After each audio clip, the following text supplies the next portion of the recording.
Well, happening now 6 months ago today, Hurricane Michael ripped apart the Florida Panhandle. Michael made landfall near Mexico Beach in Bay County back on October 10th. More than 40 people were killed. Those who escaped with their lives are trying to start over. NBC 15's Megan Gannon returned to her hometown of Port St. Joe and says slowly but surely her hometown is on the mend. I just noticed such a big difference every time I get the opportunity to come home and visit my parents. Just, I mean, you know, new businesses, like I said, have opened back up, or people are back in their old houses or on their old properties. They're establishing plans to rebuild, or they're meeting with builders or contractors or things like that. So I don't think I've ever once doubted the resiliency.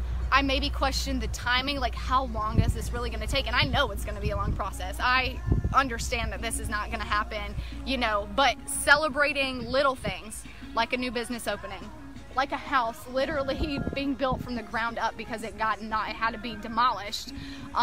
Those are the little things I think you learn to not take for granted. You learn to celebrate.